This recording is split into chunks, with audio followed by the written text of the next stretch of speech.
En el nombre del Padre, y del Hijo, y del Espíritu Santo. Amén. Dios te salve María, llena eres de gracia, el Señor es contigo. Bendita tú eres entre todas las mujeres, bendito es el fruto de tu vientre, Jesús. Santa María, Madre de Dios, ruega por nosotros pecadores, ahora y en la hora de nuestra muerte. Amén. En el nombre del Padre, y del Hijo, y del Espíritu Santo. Amén. Por favor, siéntense. Vamos a comentar sobre una fecha que ha tenido bastante popularidad. Hoy ha disminuido, gracias a Dios, y creo que se va a entender a lo largo de la predicación por qué digo gracias a Dios. Vamos a referirnos al 31 de octubre y vamos a hablar del Halloween. Esta reflexión tiene 4 partes. Primero vamos a tener una sección histórica. En ese sentido, la providencia de Dios me ha dado una oportunidad, yo digo singular, porque pude vivir durante varios años en donde todo esto empezó, es decir, en Irlanda. Desde el año 2003 hasta el 2009 viví en Irlanda, pude conocer de cerca la espiritualidad celta, pude conocer la evangelización que realizó la iglesia, especialmente a través de San Patricio, un verdadero genio de la pedagogía y de la evangelización.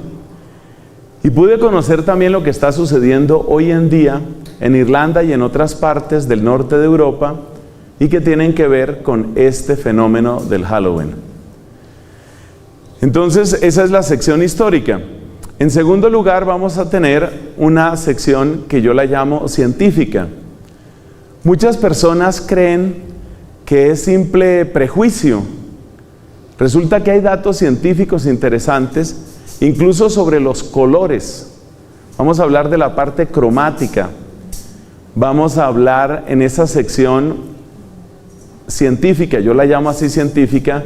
Vamos a hablar también del impacto que tiene el miedo, que tiene el terror en las distintas edades, en los hombres, en las mujeres. ¿Cuáles son los efectos psicológicos que tiene el miedo? El terror voluntariamente buscado, ¿qué efecto tiene en la psiquis humana? Esta sección es científica. Eso quiere decir que vamos a apelar a datos que ustedes pueden comprobar, cosas que ustedes pueden ver específicamente, para que tengamos bases. Ya ustedes ven por mi tono de voz, mi estilo no es fanático. No me parece que haya que hacer una especie de estallido de histeria o de pánico con estas cosas. Pero como me gusta decir, ingenuos no, por favor. Ingenuidad no. Tontos útiles, por favor, no. Entonces, esa es la importancia de la sección científica. Entonces, primero historia, luego ciencia. Luego vamos a pasar a una parte teológica. Vamos a ver qué es lo que está de fondo aquí. Y se lo puedo ir adelantando. Lo que está de fondo aquí es la relación entre paganismo y cristianismo. ¿Qué significa propiamente paganismo? ¿Por qué hay un resurgir del paganismo en el mundo? ¿Qué consecuencias tiene? De eso vamos a hablar en la sección teológica. Y por último, la cuarta sección, o sea, antes del desayuno, ahí va a ser la parte que yo llamo práctica. Cuando hablamos de la parte práctica, hablamos de cuáles son las recomendaciones específicas que podemos tomar nosotros desde una actitud de sensatez. Una vez más llamo a la sensatez, a la cordura, no la gordura, la cordura. Porque es tarea nuestra acreditarnos también como católicos. Es muy importante saber acreditarnos. ¿En qué sentido? No en el que uno tenga que darle cuentas de su fe a todo el mundo, sino en un sentido muy aterrizado, y es Las actitudes paranoicas, extremas, fanáticas, lo que hacen es desacreditar a la iglesia. Y ustedes han visto recientemente, por ejemplo, con la visita del Santo Padre, ustedes han visto el ridículo que un sector del catolicismo ha causado por una actitud completamente fanática y extrema. Eso no tiene sentido. Entonces, esas son las 4 secciones que tenemos: histórica, científica, teológica y práctica. Una sugerencia que siempre hago es que si ustedes pueden, utilicen sus celulares, o si tienen donde escribir, una libretica o algo, por supuesto los celulares en silencio. ¿Por qué? Porque usted puede tener una pregunta interesante, usted puede tener una palabra que le llama la atención. Y después de la predicación como tal, vamos a tener una oración de liberación, como nos ha recomendado Javier. Dios te bendiga, Javier, a ti y a tu familia. Vamos a tener una oración de liberación, porque este también es un tema de liberación, como lo vamos a ver en la parte teológica. Y después de la oración, si tenemos el tiempo y la disposición, habrá unos minutos para algún comentario, alguna pregunta que ustedes quieran hacer. Entonces es bueno que nos sintamos en esa confianza, que nos sintamos en esa cercanía. El grupo, bendito sea Dios, es numeroso, pero así, numerosos y todo, podemos ser familia. Y qué hermoso sentirnos en familia. Hermanos en Cristo, peregrinos de una misma fe. Entonces, introducción general a este tema. ¿Para qué someterse a riesgos tontos?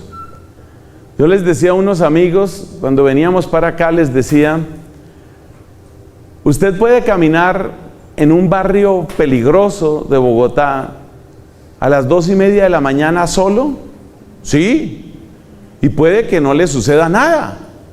Eso puede suceder.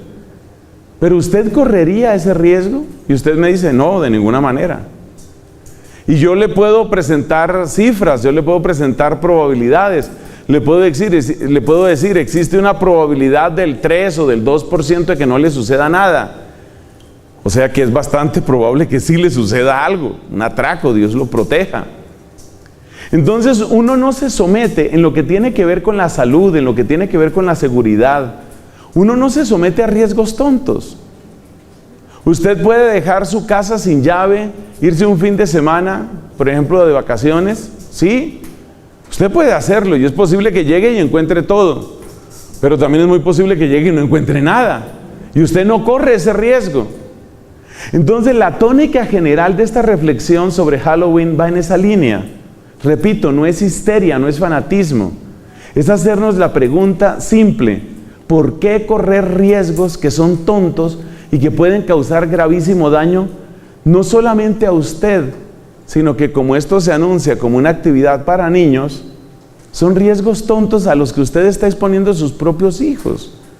O sea que si ya sería tonto que usted caminara solo en la madrugada por un barrio peligroso, creo que sería tonto al cuadrado que usted fuera con su niño o con su niña en esas circunstancias, porque usted sabe que es todavía más vulnerable que usted. Y esa tónica de evitar el riesgo tonto es la que nos lleva a escarbar, a buscar, si te gusta la palabra, a investigar qué hay detrás de todo esto. No con un deseo simplemente de salir con el rostro sombrío, preocupado. No. A pesar del tema, que no es lo más simpático del mundo lo que vamos a hablar, mi esperanza es, y mi deseo, es que usted salga de aquí con un rostro de victoria de Cristo en su sonrisa, en su mirada.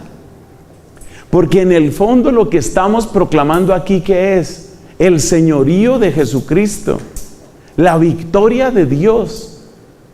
Aclarando, en ningún sitio es tan hermosa, tan perfecta, tan visible la victoria de Dios que en María Santísima. A mí me dicen que este grupo se llama María. Eso fue lo que me dijeron. Entonces yo no sé si cabe aquí pedir, por ejemplo, un aplauso de amor para ella, que muestra la victoria de Dios. la victoria de Dios. Entonces, evitar riesgos tontos, conocer, enterarse bien, formarse bien y evitar riesgos tontos, eso es todo. Y cuando uno hace ese proceso, uno llega a una conclusión: yo soy de otra raza, yo soy de otro linaje. Yo soy de otro linaje, o sea, yo no tengo por qué someter a los más pequeños de mi casa a una contaminación ridícula. Yo soy de otro linaje. Pero vamos por partes. Entonces entremos a la primera sección, la sección histórica. Por supuesto hay que empezar por el nombre, muchos de ustedes ya lo saben. Halloween es una deformación de una expresión en inglés que es All Hallows Eve. All Hallows Eve. Hallows es el plural que indica santos. Por ejemplo, en Dublín, uno de los seminarios más activos durante décadas, el gran seminario misionero de los irlandeses, es el seminario de All Hallows, el seminario de todos los santos. Eve significa la vigilia, la víspera. Entonces, All Hallows Eve significa la víspera de todos los santos, porque efectivamente, para nosotros, el 31 de octubre, como católicos, realmente lo que es la víspera de un día muy bello, el día de todos los santos. Como decía por allá un predicador, el día de todos nosotros, ¿no? El día de todos los santos. Estamos en la víspera del día de todos los santos, de ahí viene el nombre.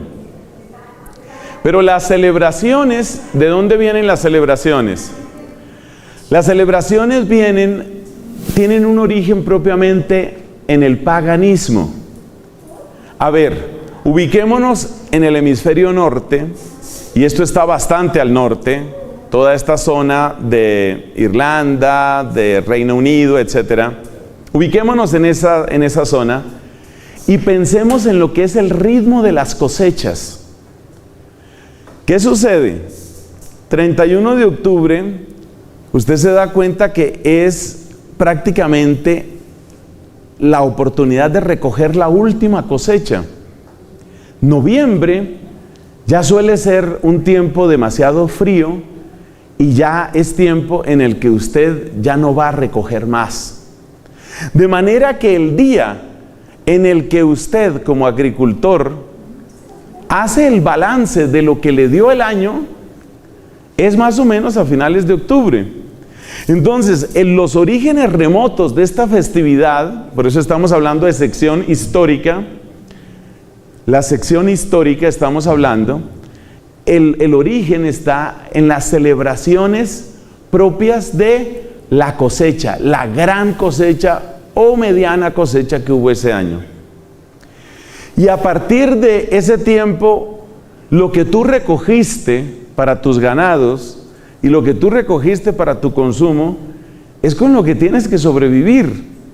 Estamos hablando de siglos y siglos atrás, miles de años atrás. Y si uno retrocede en ese tiempo, uno se da cuenta que lo que se alcanzó a recoger de eso hay que vivir, porque no hay importaciones. En el tiempo en el que yo vivía en Irlanda, uno podía darse lujos, uno puede consumir manzanas frescas, naranjas, bananos. Son las maravillas del mundo actual que está súper conectado también en términos de comercio. Pero en aquella época obviamente eso no era así. Termina el tiempo de recoger las cosechas, pleno otoño, ya asomando con fuerza el invierno cada vez más, ya recogiste lo que recogiste y en ese momento, ¿qué es lo que te toca? Pues prepararte para el invierno. Esa es la situación. Pero entonces vienen las festividades propias de eso que la tierra ha dado. Y por supuesto, en ese tipo de sociedad, estamos hablando de la sociedad celta de hace muchos siglos, en ese tipo de sociedad lo que la tierra te ha dado, que es con lo que también viven tus ganados, eso que la tierra te ha dado es todo. Entonces el carácter festivo es más o menos como lo que uno podría tener, haz de cuenta, para una fiesta de fin de año. Has visto que muchas empresas a fin de año tienen una fiesta, la fiesta de fin de año. Y las festividades de fin de año suelen tener abundancia, ruido, danza, música, también para nosotros, porque es el momento en el que tú despides todo lo que hiciste. Para ellos su tiempo está marcado no tanto por un calendario civil, sino por la agricultura. Entonces, al cabo del tiempo, se fue formando la costumbre de tener una gran fiesta en la cual se hacía pues todo ese recuento de lo que hemos cosechado y toda esa alegría. Y usted sabe lo que sucede cuando hay mucha fiesta, usted sabe las costumbres de consumo de alcohol que son típicas de esa región. Entonces muy pronto se convierte en una fiesta que tiene mucho ruido, que tiene mucha danza, mucha comida, mucha bebida, mucha borrachera. Es decir, es una fiesta que tiene las características como de un pequeño carnaval. Es la fiesta de otoño, es la gran fiesta de otoño, la fiesta del 31 de octubre.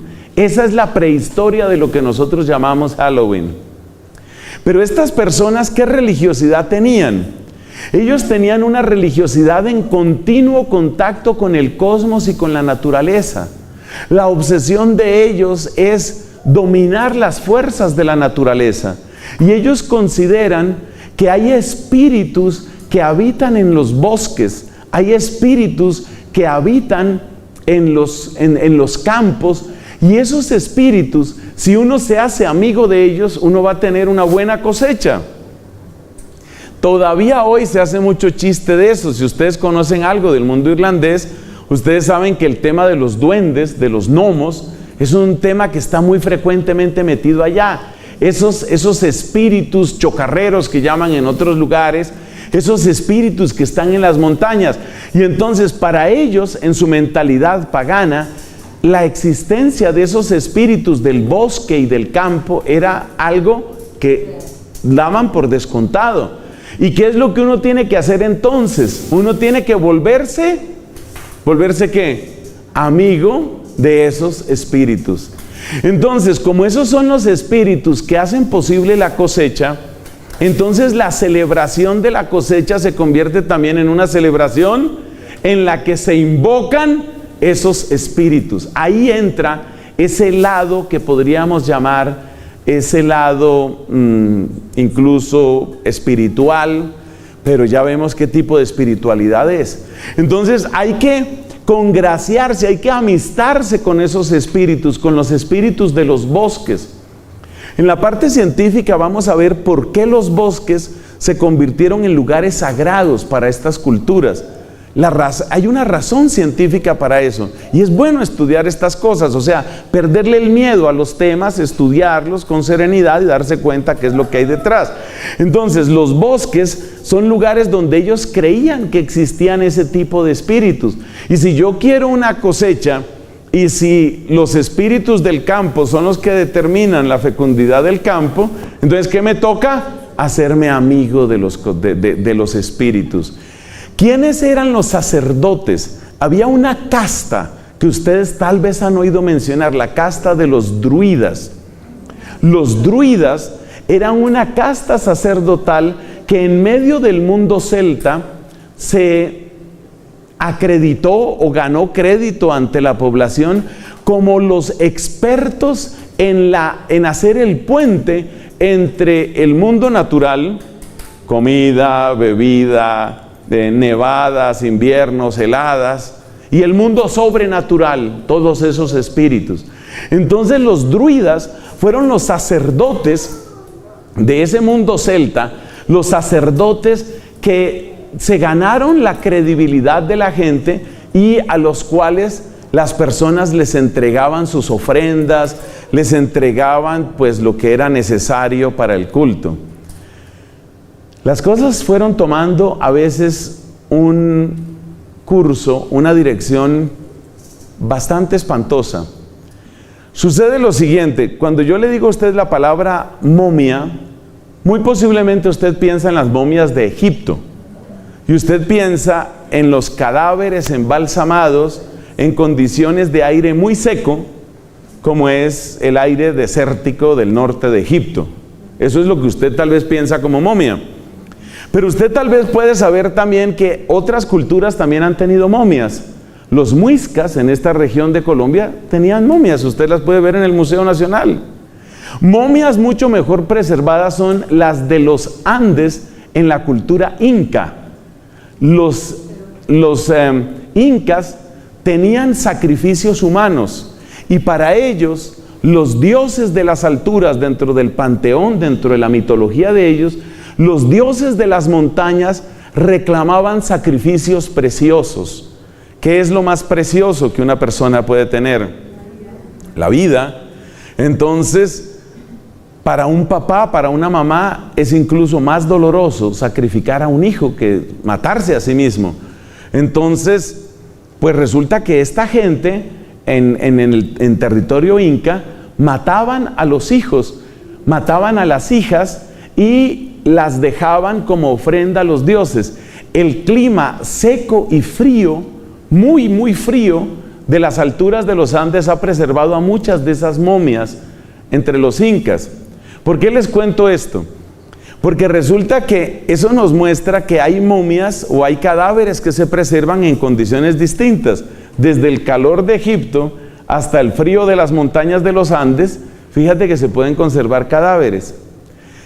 Resulta que en tierras de Irlanda se han encontrado cadáveres muy bien preservados. Lo más interesante, interesante desde el punto de vista de la investigación, pero es absolutamente espantoso lo que voy a decir, es que estos cadáveres muestran que fueron sacrificados. Es decir, fueron seres humanos que fueron sacrificados. ¿Cómo se conservaron? El clima de Irlanda no es seco como el de Egipto, no es tan frío como el de los Andes. Resulta que un modo de preservación de los cadáveres es en la tierra mojada, tierra húmeda, si esta tierra carece radicalmente de oxígeno. Es decir, aunque a usted le parezca extraño, es como contrario a lo que uno se imagina, los pantanos de tierra muy fría, como es Irlanda la mayor parte del año, los pantanos de tierra fría son lugar muy adecuado para conservar estos cadáveres. ¿Por qué? Básicamente porque el frío hace lenta la acción de las bacterias y porque en esos pantanos muy pronto se agota la provisión de oxígeno en el agua. Entonces es un medio que los científicos llaman anaerobio, un medio sin oxígeno, y si usted tiene un cadáver en un lugar muy frío, sin ningún tipo de oxígeno, con una temperatura más o menos estable, hay una probabilidad alta de que se conserve. Entonces se han encontrado estos cadáveres admirablemente preservados, y esto es lo espantoso. Se ha encontrado que fueron cadáveres torturados antes de morir, cadáveres que fueron ofrecidos dentro de los cultos de los druidas. ¿A quiénes? Pues ofrecidos a esos espíritus de los campos, a esos espíritus de los bosques. Inmediatamente viene a la memoria de uno lo que nos dice el apóstol San Pablo cuando habla de idolatría. Dice, el ídolo como tal no es nada, pero detrás del ídolo es el demonio el que recibe el culto. Entonces, finalmente, estas personas, yo me acuerdo el caso porque lo alcancé a leer en bastante detalle, ustedes lo pueden investigar igual que yo. Yo no tengo fuentes secretas. Prácticamente todo lo que yo les estoy diciendo aquí, usted lo puede corroborar en una buena búsqueda, por ejemplo, en internet. Entonces, me acuerdo el caso de un cadáver admirablemente conservado, de una persona relativamente joven. Joven significa que podría tener menos de 30 años, y se muestran las incisiones, las heridas, cómo fue estrangulado, qué se le hizo a la persona. Fue ofrecida a los espíritus. Es decir, ¿de qué estamos hablando aquí? De un ser humano ofrecido al demonio. ¿Y eso para qué? Para asegurar las cosechas. ¿Y cuál era la fecha de eso? 31 de octubre. Esa es la realidad. Es decir, yo no me estoy inventando nada. No lo mire como un reto, como un desafío. Simplemente investíguelo usted y va a encontrar eso mismo. Entonces, la parte histórica, ¿qué nos muestra? Nos muestra el origen de la palabra y nos muestra el tipo de prácticas que eran frecuentes en estos lugares, por ejemplo de Irlanda, y donde se ve claramente la asociación entre esa fecha, el estilo de carnaval el estilo de fiesta desaforada, llena de excesos, de licor, de sexo, de orgía y lleno también de sacrificios humanos. Esos datos son absolutamente históricos. ¿Qué pasa cuando llega la evangelización cristiana? Con una paciencia, con una pedagogía, con una mansedumbre realmente maravillosa, San Patricio, pero también otros que vivieron en esas tierras, sembraron de santidad a Irlanda. Irlanda ha sido tierra disputada por el demonio muchas veces a lo largo de su historia. Y en este momento, ese mismo país está siendo atacado de una manera brutal. Como ustedes pueden ver en las noticias, no me puedo extender en este momento. Ustedes comprenderán que es un país que yo amo profundamente, me hizo mucho bien, por eso me mantengo muy cerca de las noticias de ese lugar. Entonces, cuando vino la evangelización cristiana, santos predicadores, benditos obispos, especialmente desde la sede de San Patricio. La sede de San Patricio fue Armagh, que se escribe con GH al final. San Patricio, desde la sede de Armagh, que queda actualmente en Irlanda del Norte, desde ahí y los que le sucedieron, una serie de obispos realmente santos, gente que uno dice, o sea, eran misioneros, eran pastores pero entregados. Ellos se dieron cuenta de estas barbaridades, se dieron cuenta que sí se mataba gente, que se estaban asesinando seres humanos para ofrecerlos a los demonios. Y por supuesto eso no se puede tolerar. Entonces ellos hicieron lo que en otras partes del mundo se ha hecho también, y es tomar el hecho de que ya la gente de todos modos se iba a reunir. Llegó el final de la cosecha, la gente se reúne. Entonces tomar ese hecho de que la gente se reúne y darle un significado nuevo. Eso explica, y con esto terminamos la sección histórica, eso explica por qué surge el nombre All Hallows Eve. La iglesia quiso de esa manera tomar el hecho de que la gente acostumbraba a reunirse, pero para darle un sentido distinto. No que fuera el All Demons Eve, para que no fuera una víspera de demonios, para que no fuera un evening, una tarde de demonios, sino para que fuera una víspera de santidad. Ese fue el sentido que le dio la iglesia y por eso tiene ese nombre. Bueno, dejemos entonces el mundo celta, dejemos la parte histórica, ya sabemos de dónde viene esto, ya sabemos que hay datos comprobados, ya sabemos el tipo de momias, hay distintos tipos de momias. Hay otra clase de momificación que fue famosa en Japón, que es también escalofriante porque es la momificación budista. Los budistas, una rama del budismo, practicó la momificación a través del autoenvenenamiento con sustancias ácidas para destruir la parte de los intestinos, que es la parte que obviamente se corrompe más rápido. Ese mundo es bastante oscuro, el mundo de las momias es en general bastante oscuro, porque no es casualidad, mis hermanos, que el libro sagrado, el libro religioso para el antiguo Egipto, tenía ese nombre, el libro de los muertos.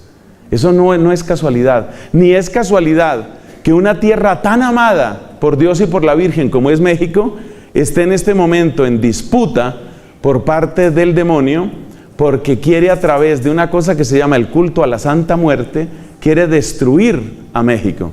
Uno tiene que ser consciente de estas cosas. Eso se llama una lectura teológica de la realidad.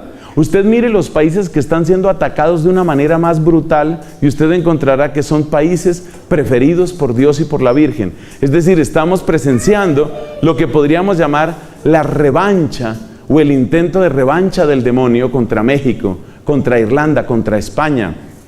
Es difícil encontrar un país que tenga la densidad de santos que tiene España. Es impresionante España, y por eso ustedes ven cómo es atacada de una manera brutal, y faltan pues líderes en este momento, laicos y sacerdotes seguramente, que puedan cambiar el curso de los acontecimientos. Bueno, entonces ahí termina la sección histórica. Ya nos damos cuenta cuál es el origen de esto, el mundo celta, el mundo druida, los sacrificios humanos. Pasemos a la parte científica. En la parte científica yo quiero referirme a varias cosas. Quiero referirme a tres temas específicamente. Quiero referirme al tema de los colores, quiero referirme al tema de los bosques, y quiero referirme al tema del miedo, al tema del terror. Esos tres temas son importantes porque sobre esos temas se han hecho distintas investigaciones. Empecemos con algo que, según me comentaba aquí mi amigo, le impactó mucho desde que lo oyó la primera vez, la parte de los colores. Bueno, ustedes saben que desde antiguo hay dos colores que están asociados con la victoria de Dios. Son los colores del cielo, el blanco y el azul. El blanco, la gloria de la Pascua; el azul de cielo, el azul de la Virgen, el azul de la serenidad y del mar. Ella es la estrella del mar. Mira nada más, esto no fue planeado, pero mira, aquí tenemos la estatua de la Virgen, blanco y azul. Si tú has estudiado algo sobre colores, te has dado cuenta que cada color tiene su opuesto. Obviamente el opuesto del color blanco es el color negro, eso lo sabemos todos. El opuesto del color azul es un poco más difícil, ahí toca entrar un poco en la teoría de los colores primarios y secundarios. Entonces uno sabe que hay tres colores que son primarios, básicamente el amarillo, el azul, el rojo. Y uno sabe que de la combinación del amarillo y el azul surge el verde, que de la combinación del azul y el rojo surge el morado, y de la combinación del rojo y el amarillo, usted imagínese una rueda, ¿no? La combinación del rojo y el amarillo, ¿qué sale? El anaranjado. Entonces, si tuve usted en una rueda lo que yo le he dicho, imagínese aquí la rueda, ¿no? Vamos a poner aquí máxima concentración con este tablero invisible que tenemos. Vamos a poner aquí el amarillo, vamos a poner aquí el azul y vamos a poner aquí el rojo, haciendo el triángulo de los colores primarios. Y ahora miremos dónde están los opuestos. Como aquí está el amarillo, el opuesto del amarillo, ¿cuál va a ser? La combinación entre el azul y el rojo. Entonces esa es la combinación que es el violeta. Por eso usted se da cuenta que cuando usted tiene un vestido de fondo violeta y pepas amarillas, eso se llama un payaso. Porque es un contraste tan bárbaro que es una cosa que da risa. Entonces el opuesto del amarillo, ¿cuál es? Es la combinación de los otros dos, es decir, del azul y el rojo. ¿Cuál sería el opuesto del rojo? El opuesto del rojo sería la combinación del amarillo y el azul, es decir, el verde. Entonces el opuesto del rojo es el verde, y eso lo nota usted, por ejemplo, en la decoración del tiempo de Navidad. Los colores que más se utilizan son el verde y el rojo porque causan un contraste festivo. Pero ahora vamos al otro. Hagamos el otro ejercicio. ¿Cuál es el opuesto del azul? El opuesto del azul es la combinación del rojo y el amarillo, y ese es el naranja. ¿Y cuáles son los dos colores que siempre se repiten en las celebraciones de Halloween? El negro y el naranja. Entonces, ¿de qué se trata? ¿Cuál es el mensaje, llamémoslo así, subliminal que contiene Halloween? Es trabajar por lo opuesto al blanco y el azul. Cada vez que usted vea decoración negra y naranja, acuérdese de esta imagen de la Santísima Virgen María. Acuérdese. Y dése cuenta que esos colores están haciéndole la guerra a estos colores. De eso es de lo que se trata. Eso es lo que se llama un dato científico. Créame que yo en una época no le daba mucha importancia a esto, hasta que tuve que entrar en contacto como sacerdote con algunas personas que están metidas en temas de satanismo. Yo tuve un compañero de estudio que estaba metido en satanismo, y en un momento dado descubrí con espanto que una de las consignas en las que meten a estas personas es que por lo menos durante un tiempo tienen que hacer una especie de voto o promesa de vestirse de arriba a abajo solamente con el negro. Negro y negro. Y yo lo tuve de compañero y dije, no puede ser que esta persona esté vestida así. Efectivamente, medias negras, bueno, la ropa interior no se la vi, pero medias negras, pantalón negro, camisa negra. Una vez sí le vi que tenía una camisilla, y la camisilla era negra, y un pañuelo negro que sobresalía. Es decir, eso tiene un mensaje.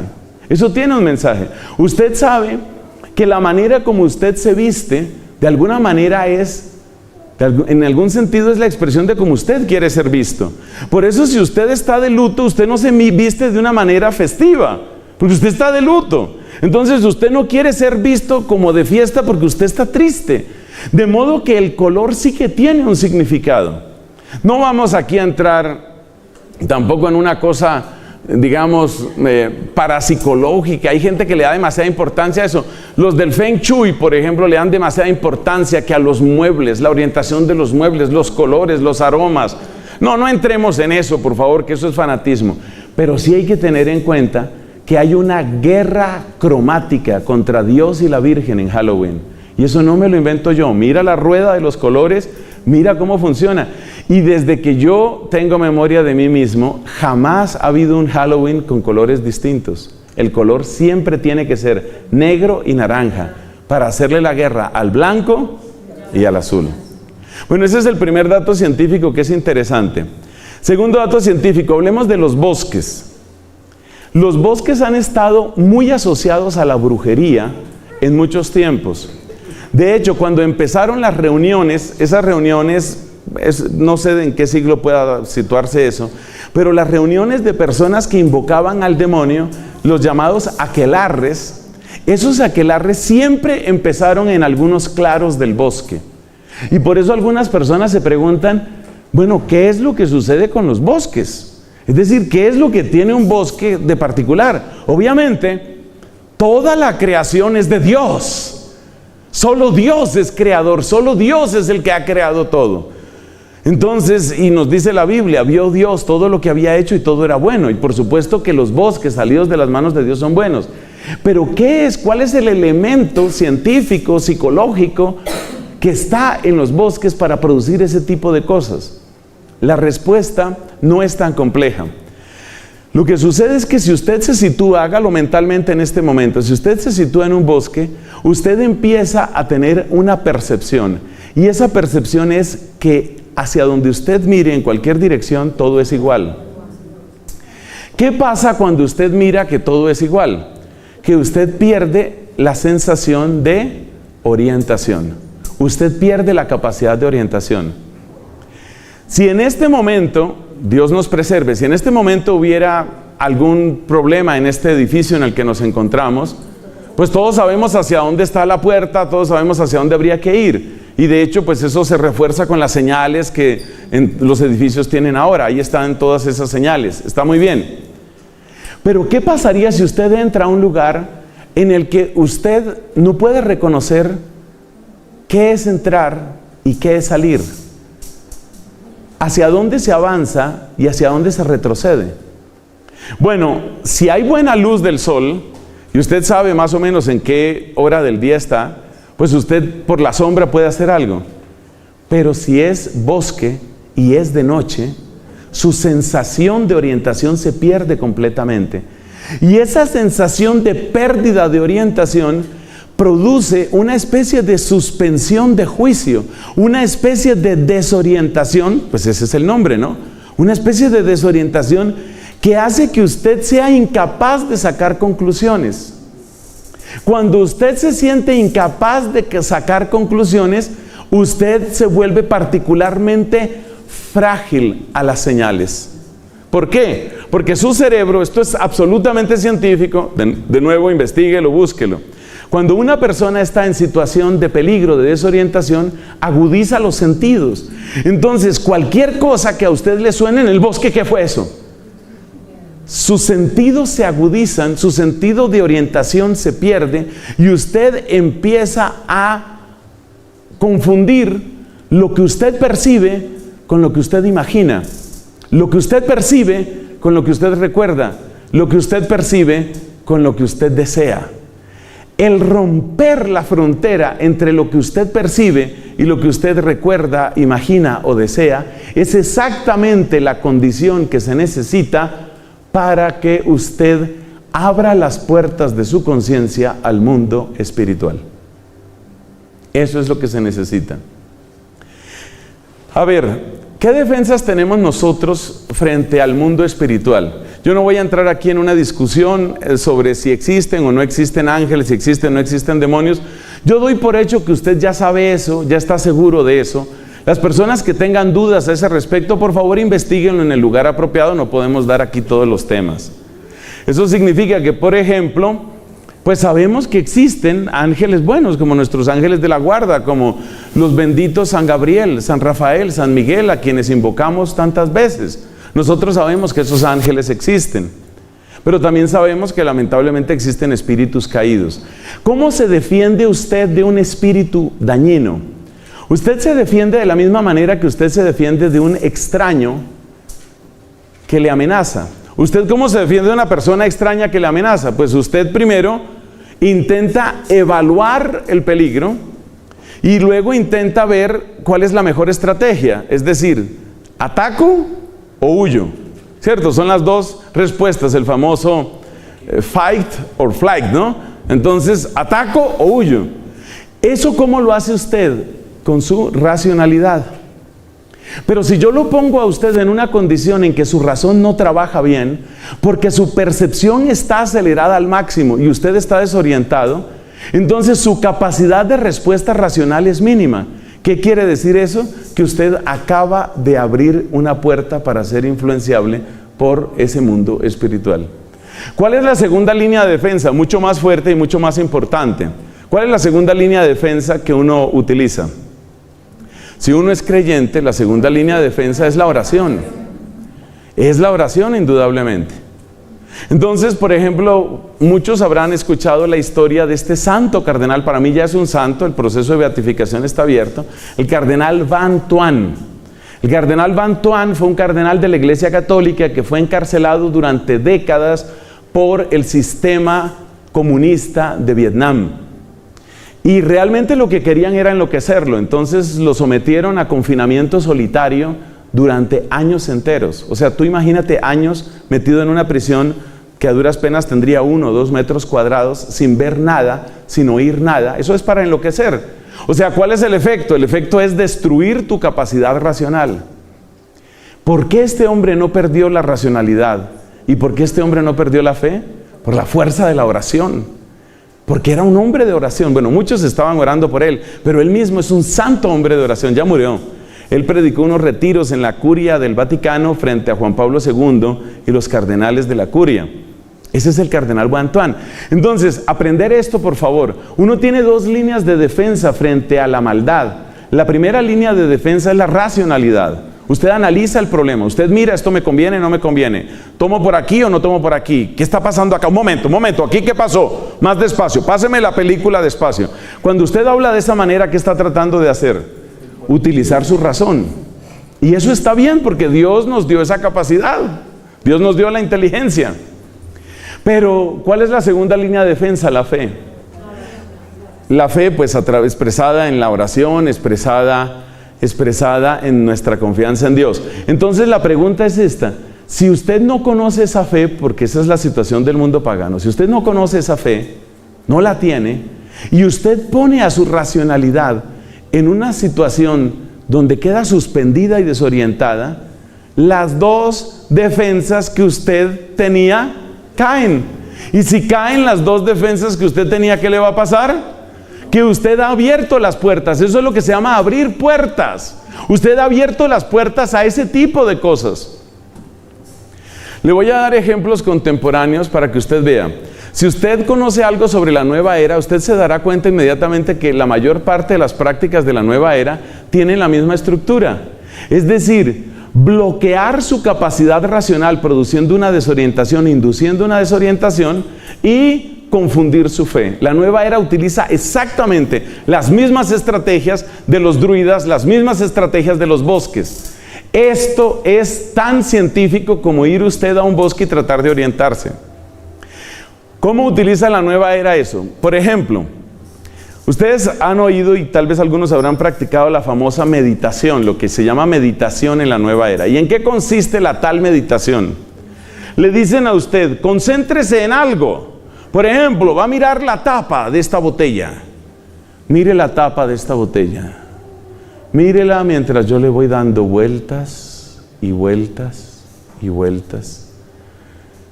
Solo mírela, solo mírela. Yo le voy a dar otras vueltas. Respire muy profundo y mire la tapa. Mire la tapa. Llega un momento en el que el hemisferio izquierdo, acuérdense que hay una diferencia en los hemisferios del cerebro. El hemisferio derecho es el hemisferio que trabaja más en términos de lógica, proporción, deducción. El hemisferio izquierdo es un poco más holístico, intuitivo, etc. Entonces, cuando usted somete a su cerebro a una acción repetitiva, donde no hay contenido, llega un momento en el que el cerebro, el hemisferio derecho, empieza digamos, a cansarse, por darle un nombre. Se desconecta y usted queda sometido a una experiencia en la que desaparece el tiempo. Es decir, es algo parecido a la hipnosis. De hecho, la hipnosis funciona de esa manera. Así funciona tal cual la hipnosis. Entonces, ¿qué sucede con la persona hipnotizada? La persona hipnotizada ha abierto una puerta. En este caso, ha abierto la puerta ¿a quién? A quien lo hipnotizó.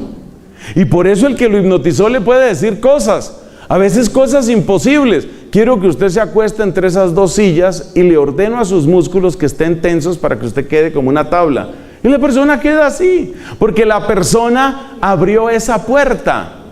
Entonces usted tiene que darse cuenta que las prácticas que abren puertas son prácticas con las cuales usted está exponiéndose a esa clase de espíritus. ¿Y cuáles son las más utilizadas ahora? La meditación, el yoga y una cantidad de cosas que algunas personas cuando lo oyen a uno dicen: ¡ay, pero ese sacerdote tan fanático! No me llames así si no le estás poniendo cuidado a lo que te estoy diciendo. Estudia el tema de hemisferio derecho y hemisferio izquierdo. Estudia lo que es la supresión de la racionalidad. La supresión de la racionalidad se produce de muchas maneras. Hay drogas acústicas que se distribuyen a través de YouTube. No les digo que lo busquen ustedes, tengan mucha prudencia con estos temas, porque son drogas, como me lo está oyendo, se llaman drogas acústicas. ¿Qué es una droga acústica? Es un conjunto de sonidos diseñado para que su cerebro se desconecte, es decir, para que usted pierda capacidad de conocimiento o de deducción racional. Eso es lo que es una droga acústica, y las drogas acústicas son terribles. Porque con una droga acústica usted pierde la capacidad de racionalidad.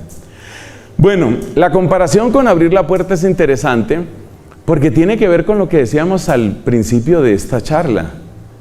¿Usted abriría su puerta y se iría de paseo? No, usted no lo hace. Puede que no suceda nada. Puede que no suceda, efectivamente. Entonces hay personas que han practicado la ouija, que es otra manera de abrir puertas. Es abrir puertas y abrirlas muy claramente al demonio. Usted practica la ouija y no, a mí no me pasó nada, era un juego para mí, ahí no pasa nada. No digas eso. Una persona, por ejemplo, va a yoga. Mire, yo lo único que le digo, si usted se siente absolutamente incapaz, si usted practica yoga y se siente absolutamente incapaz de dejarlo, solo le digo una cosa: investigue. Vuelvo al principio, no seamos tontos útiles, por favor, investigue. Mire esto, usted sabe de dónde surgió el yoga, usted sabe para qué sirve el yoga, usted sabe qué es lo que quiere el yoga. El yoga no es ejercicio físico, el yoga es una disposición de su cuerpo y de su mente para lograr unos estados de conciencia.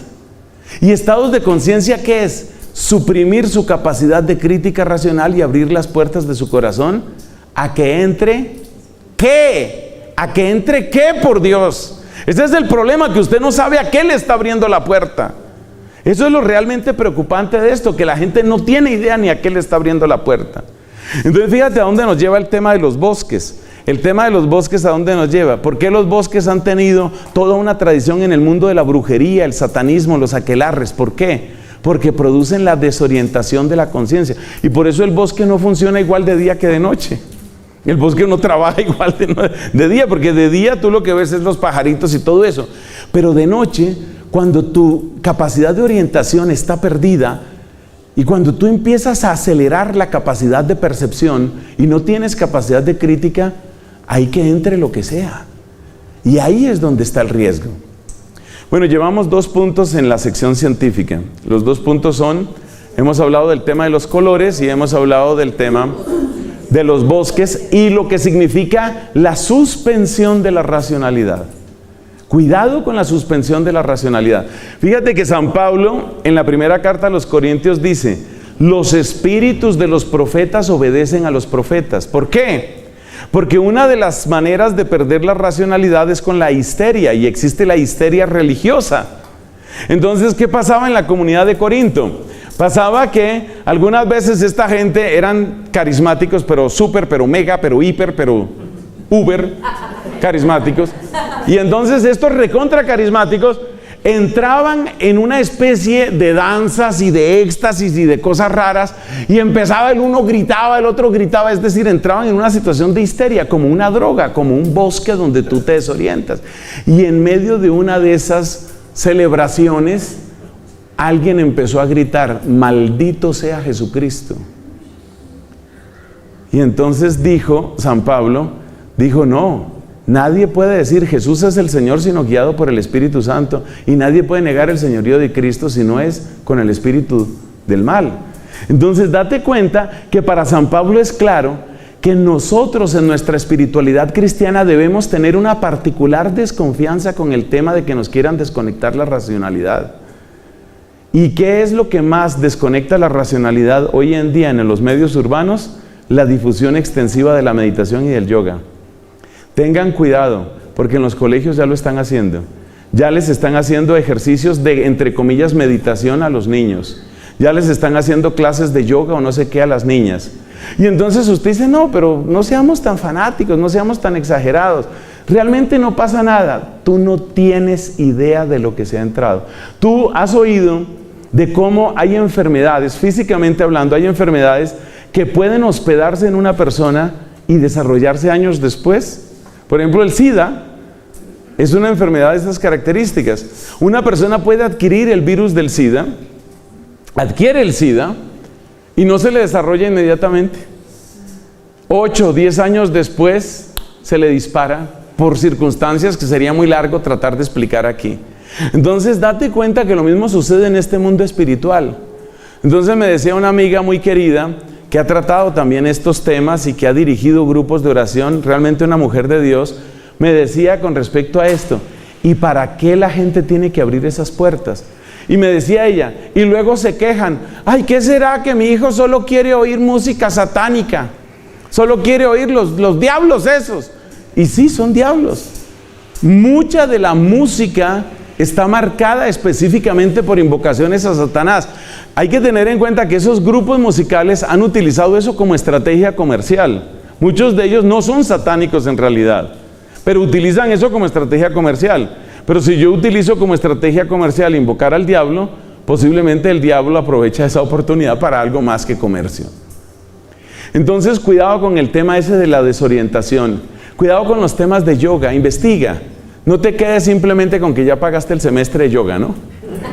No te quedes simplemente con eso. Piénsalo bien, mira lo que te están haciendo y mira cómo, en la medida en que nos confundimos más en la fe y empezamos a desarticular y a desarmar nuestra capacidad racional, estamos abriendo puertas. Estamos abriendo puertas y ustedes saben que en esto los demonios van siempre en serio. Último dato científico. Hablemos un poco sobre el daño que el terror produce en hombres y en mujeres. Bueno, todos somos susceptibles a que nos haga daño el tema del terror. Cuando hablo de terror, no solo me refiero a máscaras o disfraces típicos de esta tristeza que se llama Halloween, sino me refiero también a las películas de terror. Me refiero también a la cultura del terror. Hay personas que cultivan eso, a los relatos de terror.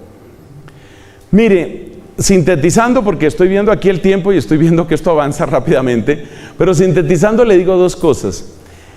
Particularmente en los hombres, en los varones, el terror produce una de dos cosas. Produce o una agresividad o produce una tendencia a la superstición y a la magia. En nosotros los varones son las dos respuestas típicas del terror y es muy típico. A ver, recuerden ustedes que hombres y mujeres tenemos esta hormona que se llama testosterona, pero en nosotros los varones esa hormona circula por nuestro cuerpo en una cantidad muchísimo mayor que en el caso de las mujeres. Se ha comprobado, eso está muy bien estudiado, la testosterona tiene que ver con ciertas respuestas conductuales que están bien caracterizadas. Por ejemplo, el espíritu competitivo. Esa es una cosa muy de la testosterona. Si usted es casada y ha viajado con su esposo por carretera y usted ve que su esposo no puede ver ningún carro adelante, tiene que alcanzarlo y tiene que pasarlo, y después de ese tiene que pasar al otro. Y usted ha viajado también con una amiga y se da cuenta que la amiga simplemente va tranquila a 200 metros detrás del otro carro. Usted entiende lo que es la testosterona. Eso es típico de la testosterona. Luego, pues hay hombres que son civilizados o que la mujer los ha domesticado. Bueno, no sé por qué dije eso, pero bueno. Hay hombres a los que la mujer los ha educado, está más bonito. Entonces ya dejan ese espíritu ridículo. Entonces el hombre desarrolla ese tipo de agresividad. Por eso también el hombre, cuando encuentra un problema, su actitud en primer lugar es: déjeme solo con el problema, déjeme. Entonces van el esposo y la esposa por allá en una ciudad, se perdieron. Sugiere la esposa: preguntémosle. No, espere, déjeme, yo sé, si yo he venido aquí, yo sé por dónde es. Esa afirmación agresiva del yo es muy propia de la respuesta masculina. Frente a las amenazas del terror, el ser humano masculino intenta responder con esa agresividad. Entonces, el frecuentar el terror hace daño en el varón en esa línea, produciendo agresividad. O hay otro tipo de varón, o el mismo que he dicho, que entonces intenta una estrategia diferente. La estrategia diferente es utilizar su racionalidad y decir: espere, yo negocio. Aquí yo, ¿qué puedo hacer? ¿Qué puedo hacer yo en este caso? ¿Y qué es negociar cuando se trata de este mundo espiritual? Superstición. ¿Qué es la magia? Es superstición, es negociar. ¿La magia qué es? Yo pago y ya tengo dinero. ¿Cómo es? Salud, dinero y amor. Se lo saben, ¿no? Salud, dinero y amor. Entonces, uno se da cuenta que la respuesta típica masculina frente al terror, por nuestra propia constitución biológica, está marcada en eso. Eso quiere decir que las prácticas de terror tienen ese efecto: fomentar la agresividad y fomentar la superstición. Bueno, si usted es una persona relativamente mayor, pues usted seguramente no va a caer en eso. O sea, un adulto ya mayor, así como este hombre. O sea, una persona ya de una edad muy avanzada realmente. Ya una persona que uno dice: hombre, ya este señor ya lleva mucho tiempo sobre la tierra. Bueno, una persona así como este amigo, una persona como este amigo, hombre, seguramente ya no va a reaccionar así frente al terror. Pero ¿quiénes son los varoncitos que se someten a estas presiones en Halloween? ¿Quiénes son? Ojalá fueran los jóvenes, los niños. Entonces, la capacidad, los recursos emocionales e intelectuales internos de los niños son mínimos. Eso indica que la capacidad de influencia de este tipo de cosas en un niño es mucho mayor. Ay, padre, tan exagerado usted. Mire, si yo hice eso y yo estaba allá, yo he pasado por todo eso y yo no me volví ni brujo, ni druida, ni maté a nadie. Pero yo vuelvo a mi pregunta: ¿y por qué tiene uno que abrir puertas? ¿Por qué tienes que someter a tus hijos a la lotería de a ver si le gusta algún demonio? ¿Tú someterías a un hijo o a una hija a la lotería a ver si le gusta algún violador? ¿A ver si le gusta algún criminal? ¿A ver si le gusta algún atracador? Tú jamás harías eso. Entonces, ¿por qué los vas a someter a ese tipo de cosas? En la parte práctica vamos a ver un poco qué estrategias específicas se pueden tomar. Entonces terminamos ahí la parte científica. Hemos mencionado el tema, ¿qué fue lo que mencionamos? Los colores, el tema de la desorientación y la racionalidad, y el tema de los miedos. Pasemos ahora a la parte teológica.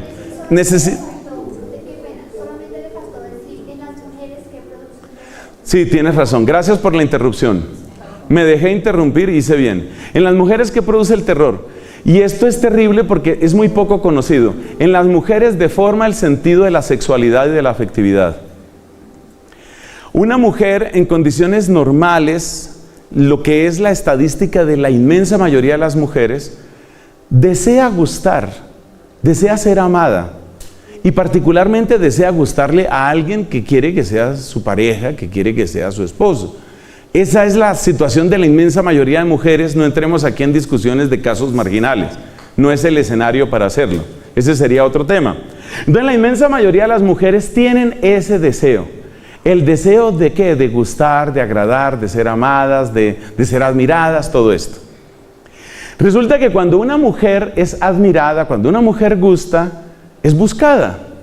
Entonces, por eso, las mujeres desde muy pequeñas, desde demasiado pequeñas, me estoy acordando de mi sobrinita, la que quiero muchísimo, desde que era una gotica, ya ella había aprendido la estrategia que tienen todas las mujeres, es decir, ver rápido y actuar más rápido. Entonces, la niña se da cuenta, ella se da cuenta, esos ojitos, ¡ay, Dios mío! Ella se da cuenta con sus ojitos que le cayó bien a alguien. Ellas no piensan, las niñas pequeñas no piensan en términos de gusto, sino más bien me quiere, le caí bien. La niña se da cuenta que le cayó bien a alguien y ¿qué hace?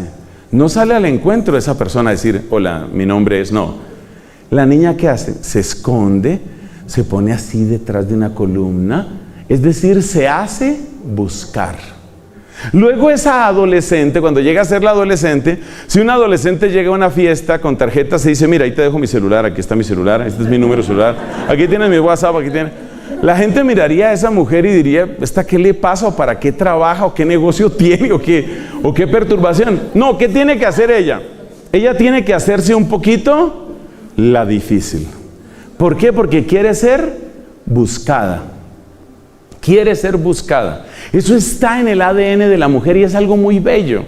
Es algo muy bello. Es que el plan de Dios para el hombre y la mujer, si me vuelven a invitar a otra charla, tenemos que hablar específicamente sobre estos temas de hombre y mujer porque son una hermosura. Y por supuesto la ideología de género quiere arrasar con todo eso. Pero los temas de hombre y mujer son una hermosura, porque no es que es la idea de Dios. Y Dios no hace tonterías. El Dios que hizo los campos, que hizo las flores, que hizo las estrellas, tuvo que diseñar algo demasiado hermoso en la unión del hombre y la mujer. Tuvo que ser algo demasiado bello, y lo es. Entonces, volvemos, y de nuevo te agradezco tu pregunta. La mujer quiere ser buscada. ¿Qué pasa cuando una mujer, por ejemplo, tiene un sueño en el que es perseguida por alguien? Ese sueño tiene una característica de miedo, porque quizás esa persona me va a hacer daño. Pero ese sueño tiene también una característica de tipo afectivo y en algunas ocasiones, esto hay que oírlo con prudencia, en algunas ocasiones incluso erótico. Porque para ella está muy asociado a su afectividad y a su sexualidad que me busquen. Por eso cuando una mujer casada se siente muy, pero muy mal en el matrimonio y habla con un sacerdote, a veces le dicen a uno, mire, es que mi esposo ya no me busca. Y eso es muy triste para una mujer, ya no me busca, es decir, ya no le intereso. Ella quiere ser buscada, ella quiere ser deseada, ella quiere ser... Entonces, ¿qué es lo que produce el terror? En una niña, sobre todo en una niña, ¿qué es lo que produce? Produce una deformación y un daño de eso, exactamente de eso. Porque el terror es algo así como te estoy persiguiendo. Entonces, las niñas, las jovencitas que se someten a grandes dosis de terror, empiezan a tener desfiguraciones en su sentido de la afectividad y de la sexualidad. Y esto sería muy largo estudiarlo aquí y no son iguales todas las mujeres, esto también hay que destacarlo. Pero créanme que en algunos casos los efectos del terror en las mujeres son parecidos a los efectos de la pornografía en los varones. Aunque tristemente también hay mujeres que consumen pornografía, eso también es cierto. Pero por hacer una comparación, ¿qué le sucede a un hombre que satura su mente, sus ojos, su corazón de pornografía? ¿Qué le sucede?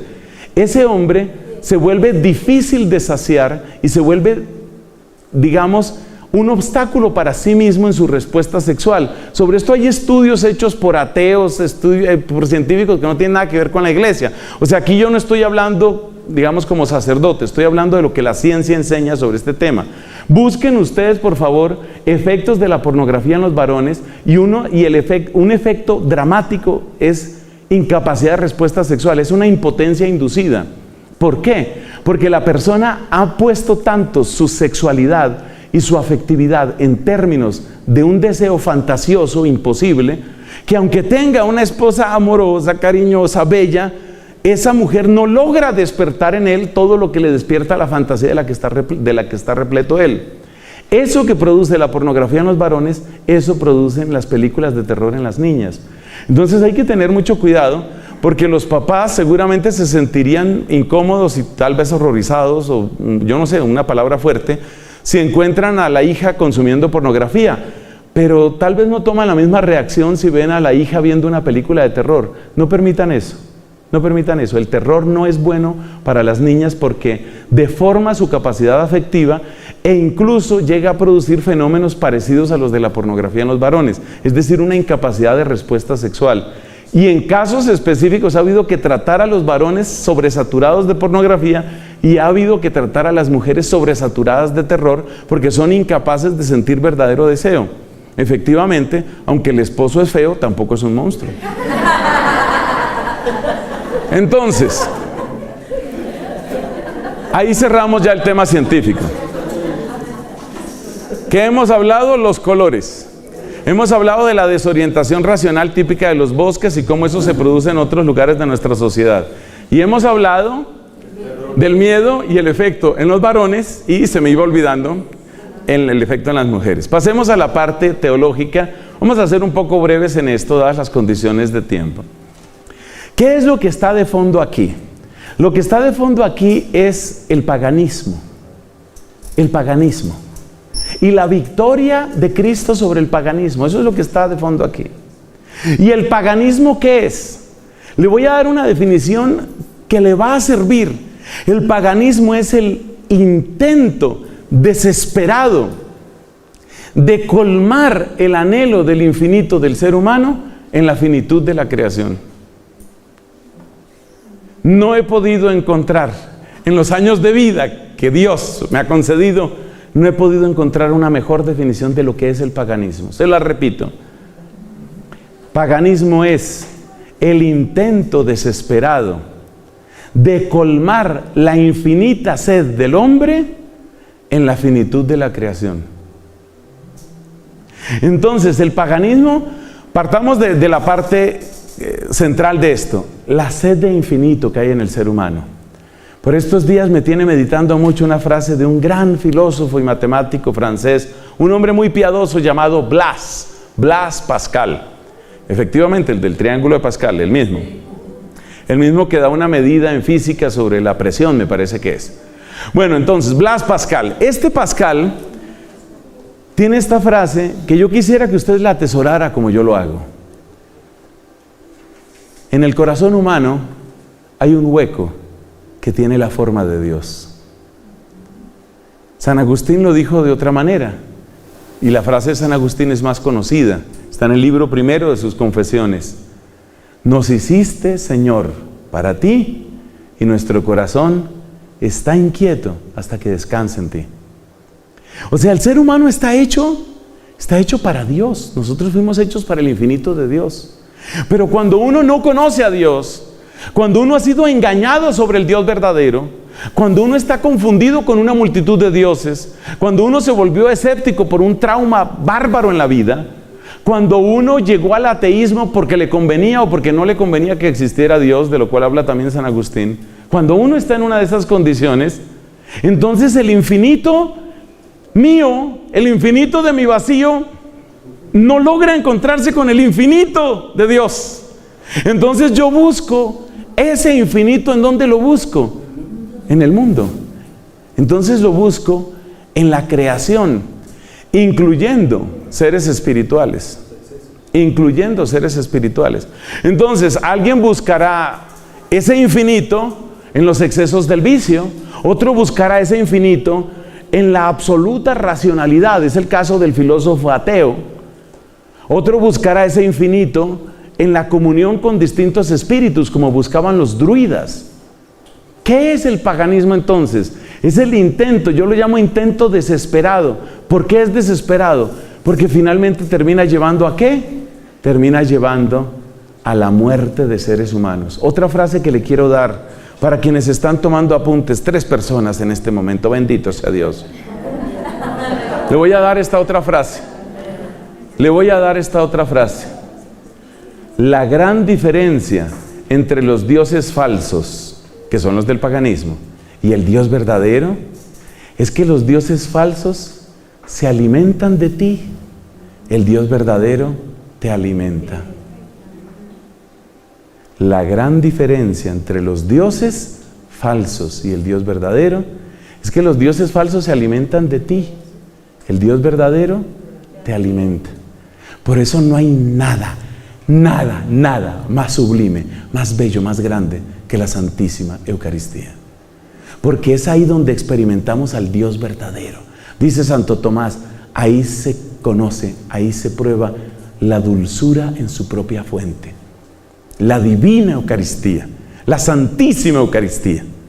Entonces, ¿el paganismo qué es? Es un intento desesperado. ¿Desesperado por qué? Porque no tiene salida, no tiene meta, no tiene futuro, no tiene posibilidad de éxito. Ninguna posibilidad de éxito. Es como encerrarse en una prisión, cerrarla uno completamente, tapar todas las ventanas y todo, y luego gritar, soy libre, soy libre, soy libre. Sería una mezcla de tristeza, de dolor y de ira lo que tú sentirías frente al destino de esa pobre persona. Ese es el paganismo. Entonces, ¿qué pasa? Que como nos damos cuenta por la historia y por la ciencia, que son las dos secciones que hemos tenido, hermanos míos, es evidente que el paganismo es un intento desesperado. Eso no tiene ningún futuro. ¿Pero qué es? Es tratar de conjurar los espíritus, es tratar de invocar la naturaleza, es tratar de llegar a estados de conciencia, es tratar de llegar a sensaciones, o llegar a percepciones, o llegar a estados anímicos o estados mentales que me alivien la necesidad de infinito. Que me alivien la necesidad de infinito. El que se droga busca eso. Quiere aliviar su necesidad de infinito. Y así para los demás vicios y para este tipo de prácticas. Entonces dejemos por ahí esa sección sobre paganismo y cristianismo y pasemos a la parte práctica con la cual concluimos esta reflexión. Sugerencias. Entonces vamos a dar 4 sugerencias prácticas. La primera, yo tomo el título de esa serie de televisión que hace muchos años tiene un sacerdote al que yo admiro mucho, el padre Pedro Núñez, el que sale por EWTN. Usted conoce el título del programa de él, Conozca primero su fe católica. Pedro Núñez, si no lo conocen, conózcanlo. Es un sacerdote, Dios lo preserve, lleva años en un servicio entregado, generoso, bello de evangelización. En cierto sentido ha sido un maestro para muchos de nosotros, Padre Pedro Núñez. Pero bueno, el consejo no es simplemente vaya al Padre Pedro Núñez. El consejo es, conozca primero su fe católica. Mire, cuando yo me encuentro una persona que me dice, ¿pero qué hay de malo? ¿Pero qué hay de malo? Yo pienso, o sea, como yo he tratado tanto, pero tantos años con parejas, con familias, muchas cosas yo las veo desde la lente de la pareja. Y salen cosas muy bonitas. Entonces, mire, le voy a hacer una comparación con la realidad de la pareja y la frasecita esa de, ¿qué hay de malo? ¿Qué hay de malo? Imaginémonos una mujer casada que le dijera al esposo, ¿tú te pones bravo conmigo si yo llamo al vecino? Pues no, si tienes que llamar por algo, pues lo llamas, no pasa nada. Ah, bueno. ¿Te pones bravo si yo lo llamo por la mañana y por la tarde? Pues no sé por qué tendrías que llamarlo por la mañana y por la tarde, pues tus razones tendrás. ¿Te parece bien si lo llamo antes de dormirme? ¿Por qué tienes que llamarlo tanto? Mi amor, es que yo quisiera saber ¿cuántas veces puedo llamarlo sin que te pongas bravo? Usted de inmediato deduce que esa pobre mujer está en una situación terrible de desorientación afectiva o de lo que sea, porque ella está viendo hasta dónde puedo estirar mi cercanía con el vecino, hasta dónde puedo llegar, a dónde está el vecino, ¿a dónde puedo llegar? Siguiendo todavía casada, ¿no? Y dije que era una mujer en ese caso. Eso es lo mismo que hace mucho católico. ¿Cuánto yoga puedo practicar? Pero sí puedo hacer un poquito de yoga, harto yoga. Puedo ir donde el Maharaji, me da permiso ir donde el Maharaji. Y si además quiero simplemente pasar por delante, no voy a hacer nada, sino pasar por delante para ver al indio amazónico, luego me devuelvo, solo verlo, no es nada más. Lo puedo ver por la mañana, por la tarde. ¿Qué le está pasando a esas personas? Lo mismo que a esa mujer. Esa mujer ya es infiel. Esa mujer ya es infiel. Y es posible que no le haya tocado un dedo al vecino, pero ya es infiel. El que se pregunta por el límite de su fidelidad ya es infiel. Escriba esa frase que le sirve. El que se pregunta por el límite de su fidelidad ya empezó a ser infiel. Claro. Eso funciona de esa manera. Eso funciona de esa manera. Si a mí se me cae un hilo en la calle, ¿ese es un delito? Pues no, claro que no. ¿Y si es un pedacito de tela? O sea, si yo boto, por ejemplo, un pantalón de mi abuelito hacia la calle, si yo boto la ropa que ya no me sirve, la boto así frente a la calle, ¿ya ese es un delito? O sea, las personas que empiezan a jugar con el límite, en el fondo ya perdieron en su corazón. Entonces el primer consejo práctico es: robustezca. Mire, conozca la belleza. Dice el padre Pedro Núñez: conozca primero su fe católica, conozca la belleza de la liturgia, conozca la belleza de la oración. Puedo leer por cultura general estos libros de Caballo de Troya que escribió JJ Benítez, cultura general simplemente. Pero usted ha leído los evangelios. No, estoy ocupado primero. Deme tiempo. Primero tenía que leer a Paulo Coelho, luego tenía que leer a Ansel Grün, luego tenía que leer. Y la Biblia, no sé, en mi funeral leerán algo, supongo. Entonces, esa persona que está jugando con el límite ya se extravió hace rato. Cada vez que ustedes se pregunten a sí mismos o se escuchen su propia voz diciendo estas palabras: ¿qué tanto puedo hacer de esto sin que sea pecado? Acuérdense del ejemplo de la señora y el vecino. Bueno, entonces primero, conozca, valore, ame su fe católica. Ahí descubrirá que usted no necesita tanta basura. Entonces, esa es la primera recomendación. Segunda recomendación: yo le quiero invitar, honestamente le quiero invitar, evite completamente las celebraciones de Halloween. Completamente. Realmente ese es mi consejo. Evite completamente. Evítelo completamente usted, y evítelo completamente su familia, y evítelo completamente en la decoración de su casa, y evítelo completamente en sus niños. ¿Por qué esa recomendación? Bueno, pero ¿y si yo pongo, por ejemplo, una calabaza azul para que no sea naranja?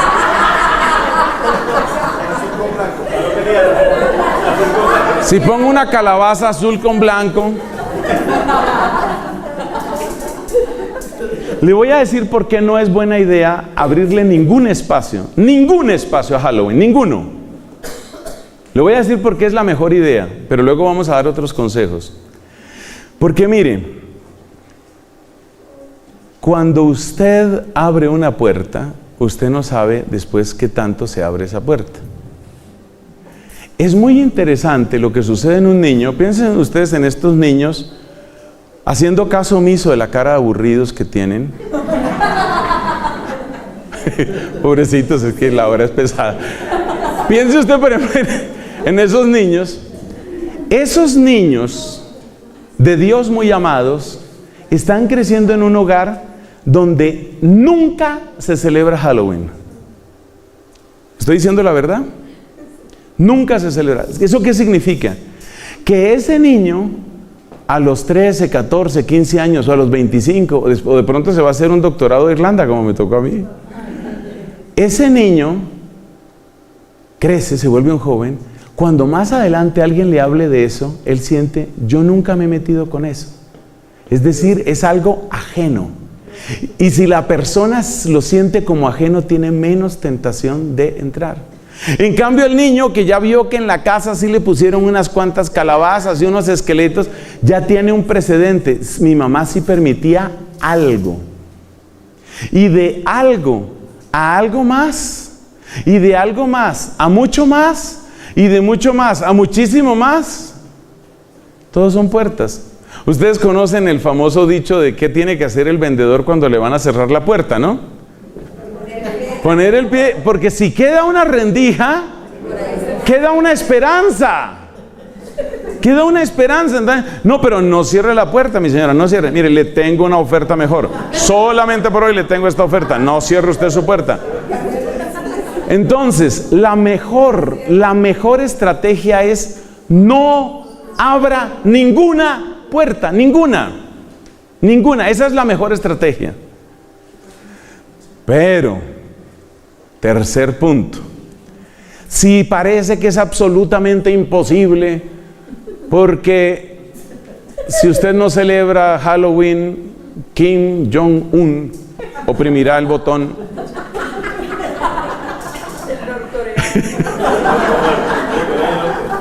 Si usted siente que realmente no hay otra manera, porque eso va a ser un conflicto de familia, va a ser una cosa terrible, va a ser algo espantoso, entonces viene el tercer consejo.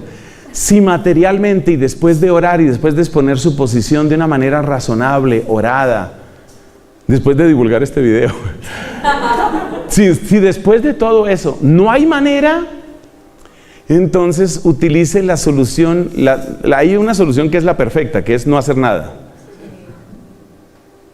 Pero si no puede eso, entonces utilice la otra, que es el famoso tema de los disfraces de angelitos, de princesas, de santos, de profetas. Es decir, lo que llaman en inglés, ese es el second best, ¿no? Hay más o menos. No es tan bueno, pero todavía trae efectos muy positivos, porque los niños que solo han conocido ese tipo de celebración, cuando les vienen con el cuento del terror, dicen, no, yo no quiero eso. O sea que todavía ahí se salva mucho. Esa es entonces la tercera recomendación. Si no hay nada más que hacer, usted debe entrar por ahí. Y el cuarto punto, ¿cuál es? La cuarta sugerencia, ¿cuál es? Recuerden ustedes que el tesoro más grande que tienen es su familia. Defiendan a su familia con la oración. Y se ha demostrado que no hay oración más apropiada para defender la familia que el Santo Rosario. Santo Rosario, por lo menos una vez a la semana. Acostumbren a sus hijos a que hay rosario, a que hay oración, a que de vez en cuando se lee la Biblia. Acostumbren a sus hijos a eso. ¿Y quién debe dirigir la oración? Que eso es parte del cuarto consejo. El papá. Es el papá. Si no es el papá, se produce un daño. ¿Cuál es el daño? Con los hijos varones. Recuerde usted que la naturaleza no perdona, y cuando ese hijito suyo llegue a los 11, 12, 13, cuando ya entre en adolescencia, él no va a querer ser la mamá, él va a querer ser el papá. Y si el papá no reza, si el papá no va a misa, si el papá se burla de la religión, si el papá dice vayan ustedes, eso es lo que va a tomar el hijo. Entonces, realmente las oraciones en la casa las tiene que dirigir el papá. Eso es así, y así lo manda Dios. Eso es lo que significa ser cabeza, Efesios capítulo 5. Eso es lo que significa ser cabeza en la casa. Ser cabeza en la casa no significa a mí me tienen que dar la porción más grande, me tienen que servir de primero, yo soy el único que grita aquí. Ser cabeza en la casa significa ser el primero en la sabiduría, ser el primero en el perdón, ser el primero en la oración. Eso es ser cabeza en la casa. Pero siempre que digo esto hay algunos señores que me miran con cara de que usted me está cambiando las condiciones del contrato. Entonces, si no se lo predicaron en la misa en que se casó, yo se lo digo aquí. Ser primero es eso que acabamos de decir. Defiendan sus hogares. Sus hogares valen demasiado.